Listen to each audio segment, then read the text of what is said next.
दिल्ली के सरकारी अस्पतालों में कथित 650 करोड़ रुपए के दवा एवं स्वास्थ्य घोटाले को लेकर आम आदमी पार्टी ने जीटीबी अस्पताल के बाहर विरोध प्रदर्शन किया।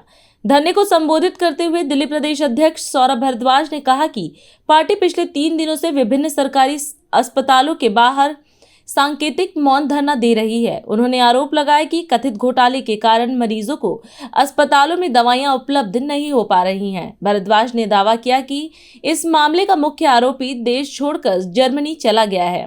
वहीं इस अवसर पर उपस्थित अन्य नेताओं व कार्यकर्ताओं ने मामले की निष्पक्ष जांच और दोषियों के खिलाफ सख्त कार्रवाई की भी मांग की। पिछले 3 दिनों से हम दिल्ली के अलग अलग अस्पतालों के बाहर सांकेतिक और मौन प्रोटेस्ट कर रहे हैं, जिसके अंदर हम लोगों को बता रहे हैं कि जिन लोगों को दवाइयां नहीं मिल रही अस्पताल में, वो इसलिए नहीं मिल रही क्योंकि दिल्ली की रेखा गुप्ता की सरकार ने 650 करोड़ रुपए का घोटाला किया है।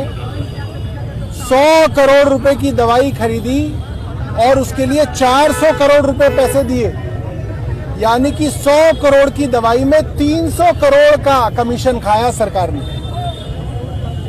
10 लाख की एक्सरे मशीन 33 लाख रुपए में खरीदी गई। 103 करोड़ रुपए का कमीशन खाया एक्सरे मशीन के अंदर। 150 रुपए की चादर 450 रुपए में खरीदी गई। 50 करोड़ का कमीशन खाया सरकार ने चादरों के अंदर। ऐसे करके इस सरकार ने 650 करोड़ का घोटाला किया है और जो घोटाले का मास्टरमाइंड है उसको सरकार ने देश से भगा दिया जर्मनी में।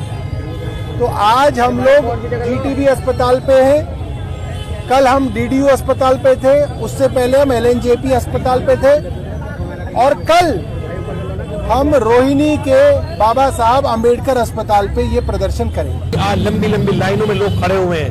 हम यहाँ फिर एक शांति प्रिय प्रदर्शन करने के लिए पहुंचे हैं, ये बताने के लिए कि सरकार ने आपकी दवाइयां खाली हैं, अस्पतालों में अब दवाइयां नहीं मिल रही हैं। ये वो सरकार है जो 2.5 रुपए का और इसका पैकेज जिन्हें 15 रुपए खरीदने का काम किया है, 150 की चादर 450 में खरीदने का काम किया है। ये वो सरकार है जिसने वत्सला अग्रवाल को डीजीज का हेड बनाया और उनको 15 अधिकारियों को बाईपास करके बनाया गया, जिसमें विजिलेंस की इंक्वायरी कंडक्ट थी। आप सोचो, ये सरकार 1.5 साल के अंदर अगर इसने ऐसे कारनामे करके दिखा दिए तो कहते ना गांव में कि पूत के पैर पालने में दिख जाते हैं। इस सरकार का आने वाला भविष्य दिख गया है। आज जनता इलाज के त्राही कर रही है। हम मुख्यमंत्री से कहते हैं कि तुरंत प्रभाव में आप मंत्री का इस्तीफा लीजिए, आप इस्तीफा दीजिए, निष्पक्ष जांच होने दीजिए। इस 650 करोड़ के घोटाले में किन किन के पास तक पैसा पहुंचा है ये स्पष्ट रूप से आने दीजिए, क्योंकि आपकी खासम खास वत्सला अग्रवाल को आपने डीजीज का हेड बनाया था विजिलेंस इंक्वायरी होने के बाद भी। तो इसका मतलब स्पष्ट है कि मुख्यमंत्री जी का संरक्षण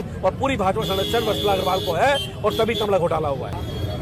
देखिए, आज हम सब लोग जीटीबी हॉस्पिटल के बाहर हैं।